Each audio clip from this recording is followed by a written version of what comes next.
আজকে আমরা অষ্টম শ্রেণীর 2.2 অধ্যায় করব। সবাইকে উইজডম অনলাইন স্কুলের পক্ষ থেকে স্বাগতম। তো এই অধ্যায়ের অঙ্কগুলো চক্রবৃদ্ধি মূলধন এবং চক্রবৃদ্ধি মুনাফা নিয়ে। চক্রবৃদ্ধি মূলধন জিনিসটা কি সেটা আগে আমরা জানবো। দেখো, চক্রবৃদ্ধি মূলধন, ধরো তুমি ব্যাংকে 10,000 টাকা জমা রাখছো। এখন কোনোভাবে তোমাকে প্রতি মাসে ধরে নাও 500 টাকা করে সুদ দেয়। তুমি জানুয়ারি মাসে 500 টাকা সুদ পাইছো। এখন ফেব্রুয়ারি মাসে কি সেম তুমি মুনাফা পাবা? ফেব্রুয়ারি মাসে না, ফেব্রুয়ারি মাসে তুমি 500 টাকা মুনাফা পাবা না। কেন পাবা না? তোমার কি করবে, এই যে আসল 10,000 টাকার উপর যে মুনাফাটা ধরছে 500 টাকা, 10,000 টাকার উপর 500 টাকা তুমি জানুয়ারি মাসে মুনাফা পাইছো। এখন ফেব্রুয়ারি মাসে এই 10,000 টাকার উপরেও মুনাফা ধরবে, আবার এই 500 টাকার উপরেও কি ধরবে, মুনাফা ধরবে। তাহলে তুমি হচ্ছে ফেব্রুয়ারি মাসে আরো বেশি টাকা মুনাফা পাবা। এবং মার্চের মাসে এই 10,000 টাকার মুনাফা ধরবে, এই 500 টাকার উপর ধরবে। ধরো এখানে তুমি ফেব্রুয়ারি মাসে সাপোজ ধরো 550 টাকা পাইছো।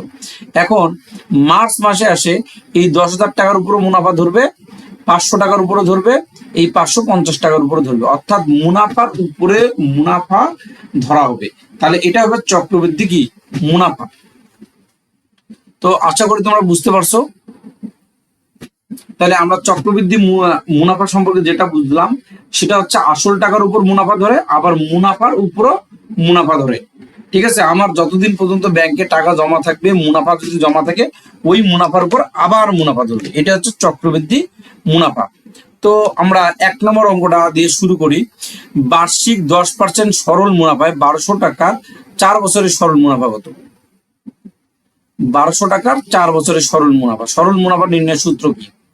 আই সমান সমান PNR। এগুলো তোমরা 2.1 অধ্যায়ে করে আসছো। তো পি এর মান কত? যার পরে টাকার কথা লেখা থাকবে সেটা হচ্ছে পি এর মান। 1200 টাকার লেখা আছে, তার মানে 1200 হচ্ছে তোমার পি এর মান। পি এর মান হচ্ছে 1200। এন এর মান কত? এন এর মান হচ্ছে 4। আর এর মান কত? আর এর মান হচ্ছে 10%। 10% মানে কি? এই পার্সেন্টেজের মানে কিন্তু শিখতে হবে। বার্ষিক 10%। তো 10% মানে কি? 10% মানে উপরে 10, নিচে 100। এখন 12% মানে কি? 12% মানে হচ্ছে উপরে 12, 12% মানে উপরে 12, নিচে 100। তাহলে যদি বলে 8.5% মানে কি?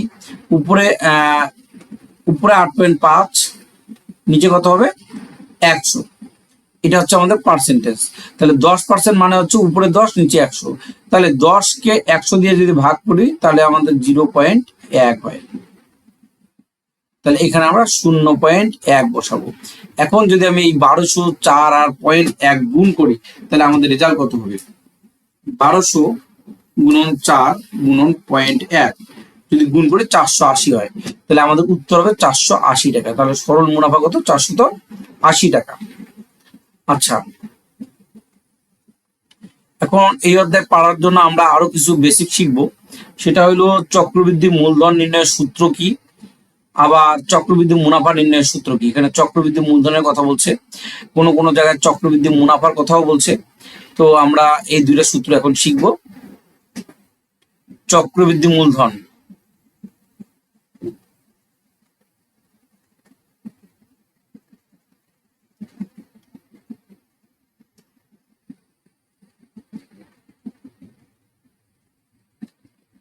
সি সমান সমান পি ইন্টু 1 যোগ আর পাওয়ার এন। এটা হচ্ছে চক্রবৃদ্ধি মূলধন নির্ণয়ের সূত্র। তো এরপরে এই সূত্রে কিন্তু প্রমাণও আছে, আমি কোন এক ক্লাসে তোমাদেরকে এটা প্রমাণ শিখাই দেবো। চক্রবৃদ্ধি মূলধন নির্ণয়ের সূত্র হচ্ছে এটা। চক্রবৃদ্ধি মুনাফা নির্ণয়ের সূত্র, চক্রবৃদ্ধি মুনাফা।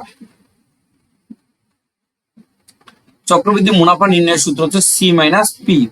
সি বলতে কি বোঝায়? সি বলতে কিন্তু এই অংশটাকেই বোঝায়, পি ইন্টু 1 যোগ আর পাওয়ার এন মাইনাস পি।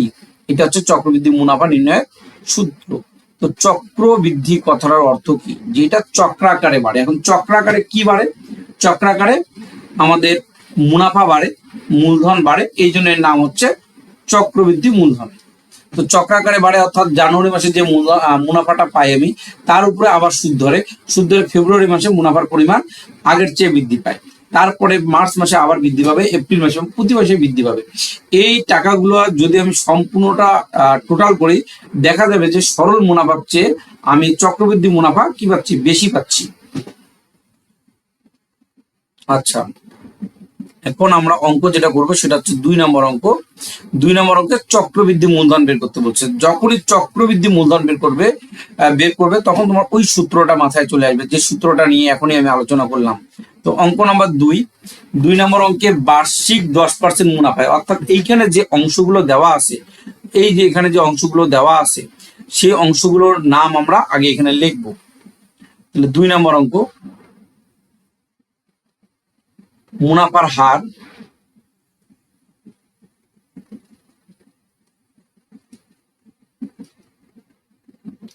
সমান সমান 10%। 10% মানে কি, উপরে 10 নিচে 100, তাহলে এটাকে ভাগ করলে 0.1 পাই। লিখলাম 8,000 টাকার, যার পরে টাকার কথা লেখা থাকবে সেটাই হচ্ছে তোমার মূলধন। তাহলে 8,000 টাকার, তাহলে আমাদের মূলধন কি,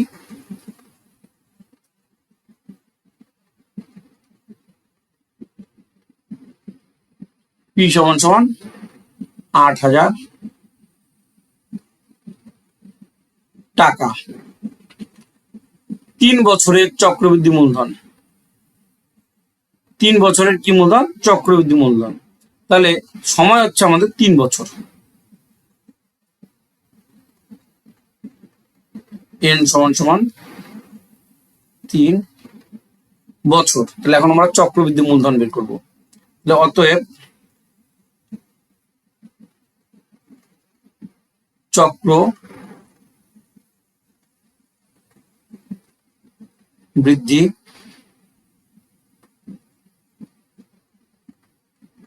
মূলধন সি সমান সমান পি ইন্টু 1 যোগ আর পাওয়ার এন। পি এর মান কত, 8,000, 1 যোগ আর এর মান কত, 0.1, আর এন এর মান কত, এন এর মান হচ্ছে 3। তো এটা ক্যালকুলেটরে তুমি প্রথমে এই অংশটা করবা, আমি এখানে দেখাই দেই। 8,000 1-এর সাথে 0.1 যোগ করলে 1.1 হয়, পাওয়ার 3 এর জায়গায় থাকবে। তাহলে 1.1 কে পাওয়ার 3 যদি আমি লিখি, 1.1 এর উপরে 1.1 পাওয়ার 3, এখন যেই মানটা বেরোবে এর সাথে গুণন 8,000, তাহলে 10,648,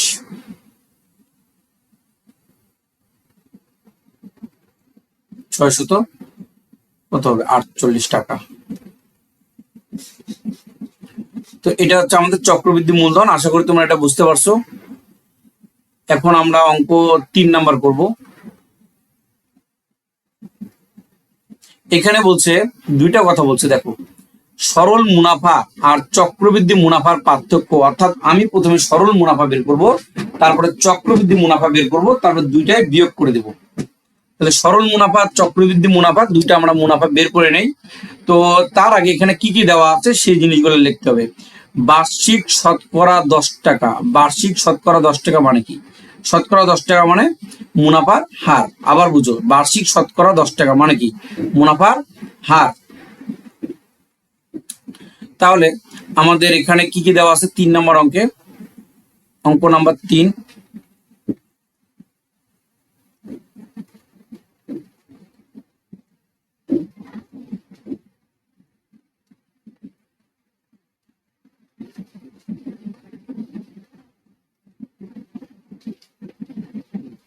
পরে 10 বাই নিচে 100, 0.1, 5,000 টাকার, আমি একটু আগেই বলছি যার পরে টাকার কথা লেখা থাকবে ওইটা হচ্ছে মূলধন। 5,000 টাকার, তার মানে মূলধন বা আসল, মূলধনও যা আসল তা একই কথা, মানে মূলধন যার নাম আসল হচ্ছে তার নাম। তাহলে মূলধনকে আমরা পি দ্বারা প্রকাশ করব। পি সমান সমান, এখানে অবশ্যই কমা দিবা, 5,000 টাকা। তাহলে মূলধন হচ্ছে আমাদের 5,000 টাকা। 3 বছরের সরল মুনাফা, সময় হচ্ছে 3 বছর।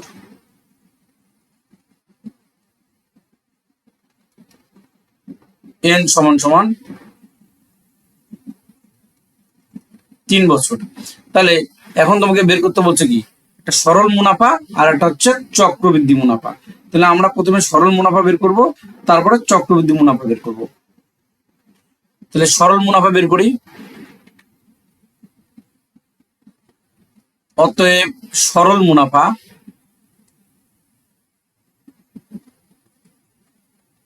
তো সরল মুনাফা নির্ণয়ের সূত্র কি? আই সমান সমান PNR। পি এর মান হচ্ছে 5000, এন এর মান হচ্ছে তোমার 3, আর এর মান এই 0.1। তাহলে 0.1 দিয়ে দাও, 5000 গুণিত 3 গুণিত 0.1,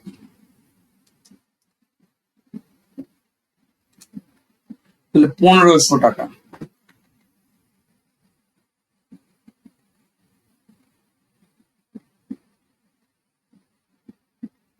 এটা হচ্ছে সরল মুনাফা। এইবার আমরা আরেকটা মুনাফা বের করবো, সেটা হচ্ছে চক্রবৃদ্ধি মুনাফা।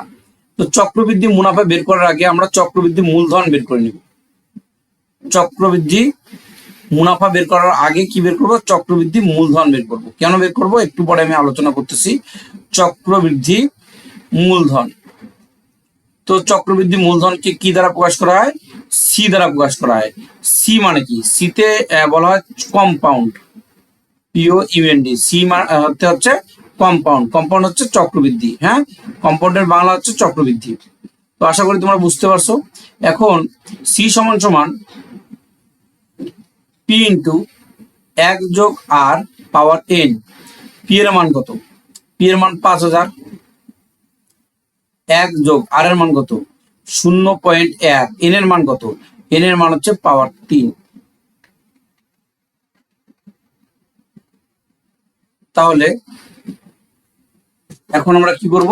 এই যে 5000 এর জায়গায় রাখবো, এটা সাথে যোগ করলে কি হয়? 1.1 পাওয়ার 3, পাওয়ার 3 এর জায়গায় থাকবে 1.1 পাওয়ার 3 গুণন 5000, তাহলে 6655 টাকা।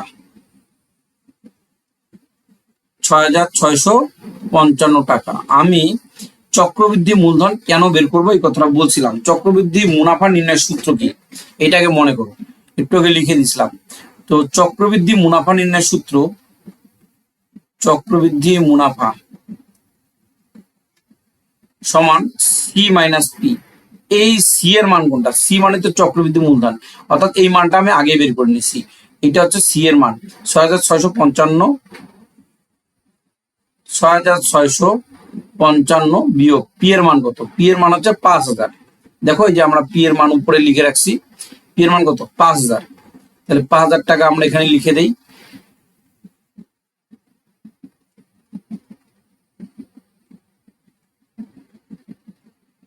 তাহলে কত টাকা হয়? বিয়োগ করলে 655 টাকা হয়। তাহলে এটা হচ্ছে আমাদের উত্তর। তো আমাদের বের করতে বলছিল চক্রবৃদ্ধি মুনাফা। তো আশা করি তোমরা বুঝতে পারছো। এরপরে হচ্ছে অঙ্ক নাম্বার 4। একই হার মুনাফায় কোন মূলধনের 1 বছরান্তের চক্রবৃদ্ধি মূলধন 6500 টাকা।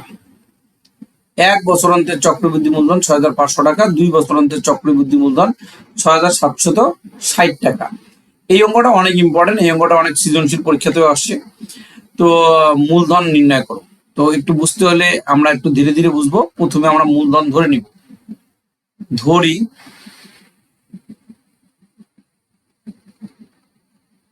মূলধন পি টাকা। মূলধন আমি পি টাকা ধরে নিলাম। পিতে কি?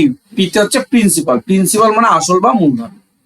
তো এখন চক্রবৃদ্ধি মূলধনের সূত্র দিয়ে যদি অঙ্ক করতে হবে, আমরা লিখবো যে আমরা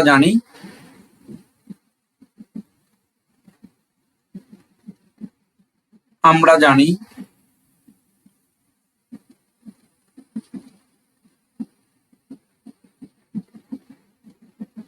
চক্রবৃদ্ধি মূলধন সি সমান সমান পি ইন্টু 1 যোগ আর পাওয়ার n। এটা হচ্ছে চক্রবৃদ্ধি মূলধনের সূত্র। তো এখানে দুইটা জিনিস দেওয়া আছে, ভালো করে খেয়াল করি আমরা। এখানে দেওয়া আছে 1 বছরান্তের চক্রবৃদ্ধি মূলধন। দেখো 1 বছরান্তের চক্রবৃদ্ধি মূলধন, আর একটা দেওয়া আছে 2 বছরান্তে। কয় বছরান্তে? 2 বছর অন্তের চক্রবৃদ্ধি মূলধন। তো আমরা লিখবো যে 1 বছর অন্তের চক্রবৃদ্ধি মূলধন 1 বছরান্তে, প্রশ্নে যেটা দেওয়া আছে সেটা আর একটা বের করবো আমরা, কারণ সমীকরণ গঠন করব। 1 বছরান্তে চক্র বৃদ্ধি কি মূলধন। তো 1 বছরান্তের চক্রবৃদ্ধি মূলধনের সূত্র কি হবে? সি সমান সমান পি ইন্টু 1 যোগ আর, যেহেতু আমাদের সময় এখন হচ্ছে 1, তাহলে এই পাওয়ার এন এর জায়গায় আমরা দিয়ে দেবো 1।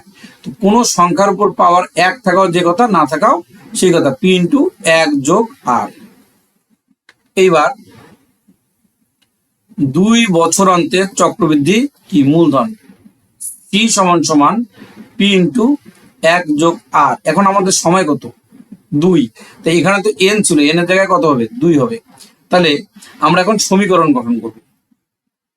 কি গঠন করব? সমীকরণ গঠন। তো সমীকরণ গঠন করতে হলে কি লিখতে হয়? প্রশ্ন মতে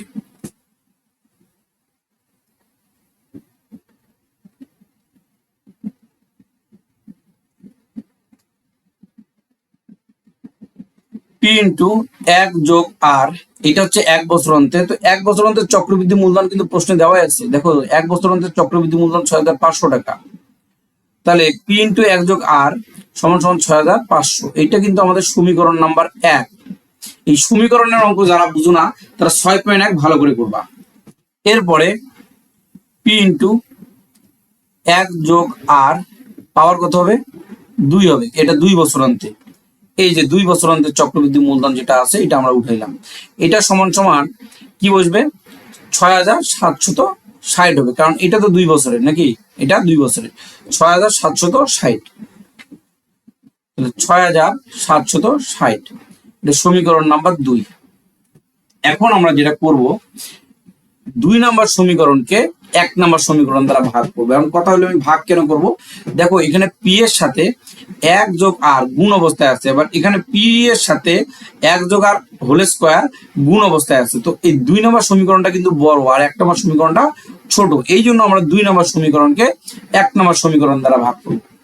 তাহলে আমরা লিখতে পারি যে 2 ভাগ 1, 2 ভাগ 1।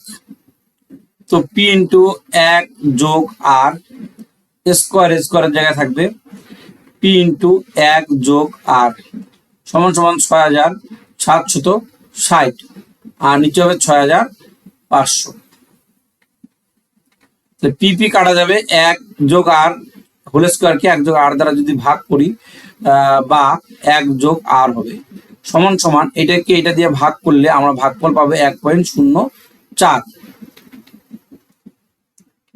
বা আর সমান সমান 1.04 বিয়োগ 1। তাহলে অতএব আর এর মান কত হয়? 0.04 বিয়োগ করলাম আমি। এখন আমার তো আর এর মান দরকার নাই, আমার মান দরকার কার? এই যে মূলধন মানে পি এর মান দরকার। তো আর এর মানটা আমি কি করব? 1 নাম্বার সমীকরণে বসাই দেবো। এই যে এটা হচ্ছে আমাদের 1 নাম্বার সমীকরণ। তো লিখবো আর এর মান 1 নাম্বার সমীকরণে বসিয়ে পাই আর এর মান 1 নং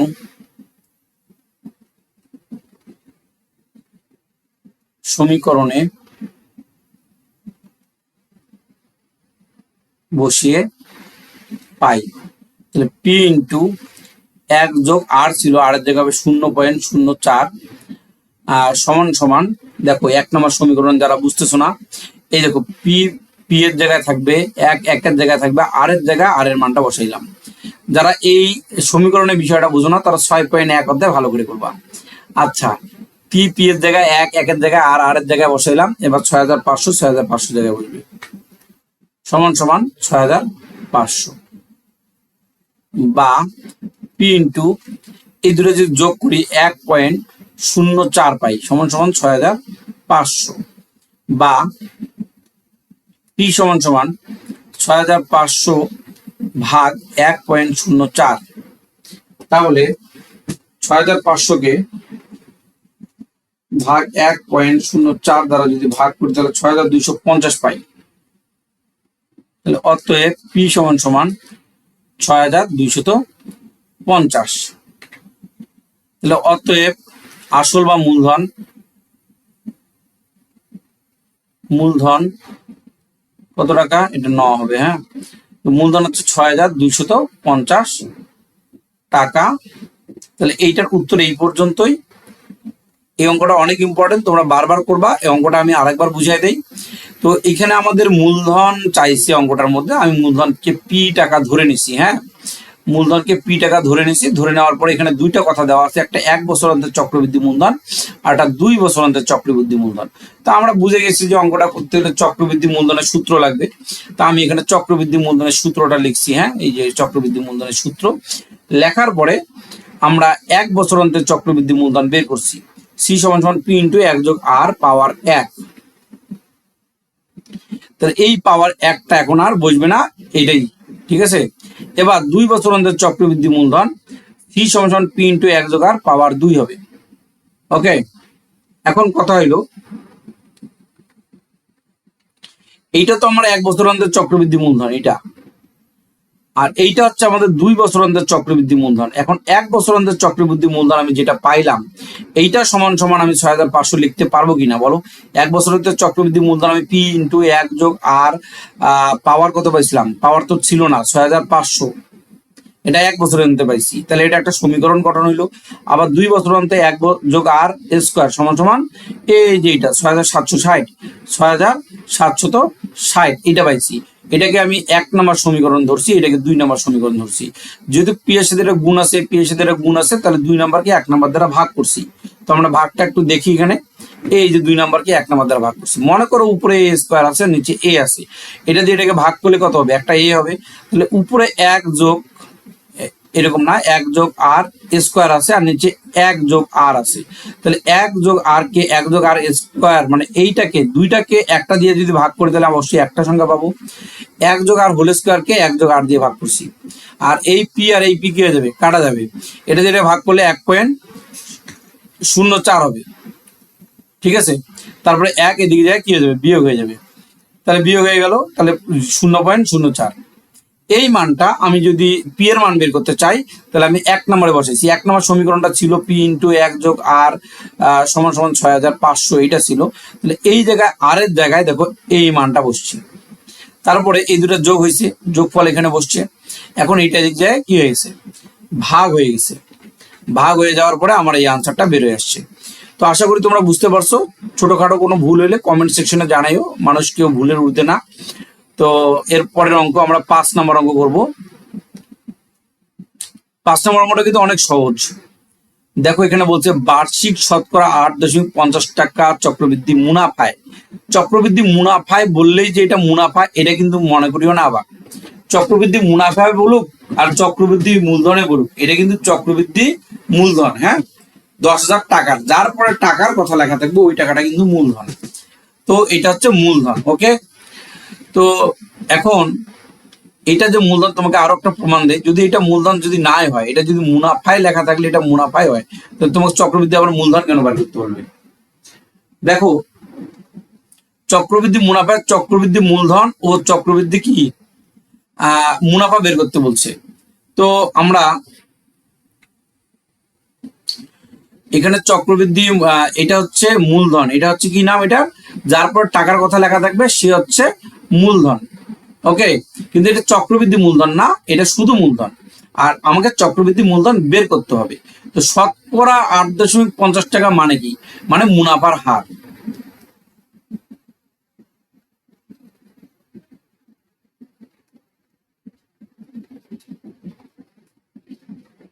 আর সমান সমান 8.50 কি হবে, পার্সেন্ট।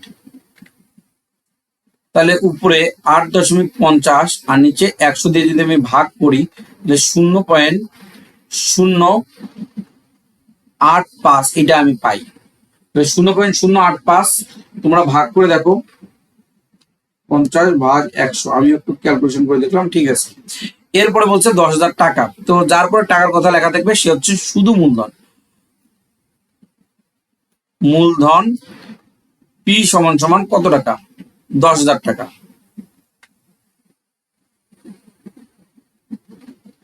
10,000 টাকা। এরপরে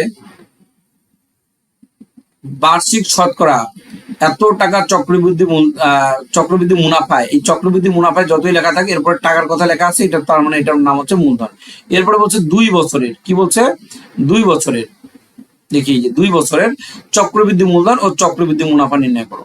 তাহলে আমি এখন চক্রবৃদ্ধি সময় হচ্ছে আমাদের 2 বছর, এটা আগে লিখে নেই, সময় 2 বছর।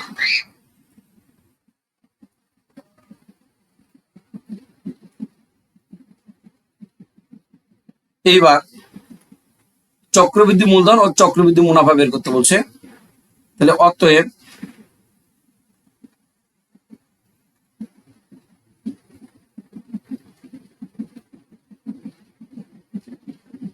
চক্রবৃদ্ধি মূলধন সি সমান পি ইন্টু 1 যোগ আর পাওয়ার এন, এটা চক্রবৃদ্ধি মূলধন নির্ণয়ের সূত্র। এখন আমরা মানগুলো বসাই দিই। পি এর মান হচ্ছে 10,000, 1 যোগ আর এর মান 0.085। দেখে নাও একবার আর এর মান, এই যে আর এর মান হচ্ছে এটা। আর মানে হচ্ছে কি ইন্টারেস্ট রেট। এন এর মান কত? এন এর মান হচ্ছে 2। এন মানে কি? এন মানে হচ্ছে নাম্বার অফ ইয়ার্স। তো 10,000 তো 10,000 জায়গায় থাকবে, আর এই দুটো যদি আমি যোগ করি তাহলে কত পাই? 1.085 পাওয়ার কত হবে? 2। তাহলে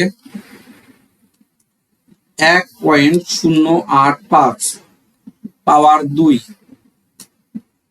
গুণিতক 10,000। তাহলে আমরা যদি গুণ করি আমরা পাচ্ছি 11,772.25 এই টাকাটা পাচ্ছি চক্রবৃদ্ধি মূলধন। এখন আমরা চক্রবৃদ্ধি কি বের করবো? দেখো তোমাকে দুইটা জিনিস বের করতে বলছে, চক্রবৃদ্ধি মূলধন বের করতে বলছে, আবার চক্রবৃদ্ধি মুনাফা। অনেক ইজি, চক্রবৃদ্ধি মুনাফা নির্ণয়ের সূত্রটা বসায় দাও।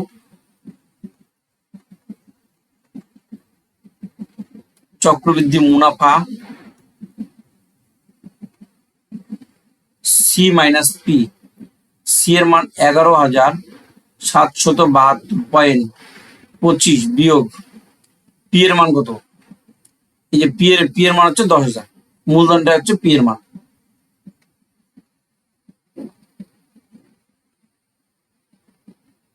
$10,000 টাকা। তাহলে 1,772.25 কি টাকা। এটা হচ্ছে আমাদের চক্রবৃদ্ধি মুনাফা। তো আশা করি তোমরা এটা বুঝতে পারছো। এর পরবর্তী পর্বে বাকি অঙ্কগুলো করাবো, তোমরা দেখিও। ধন্যবাদ।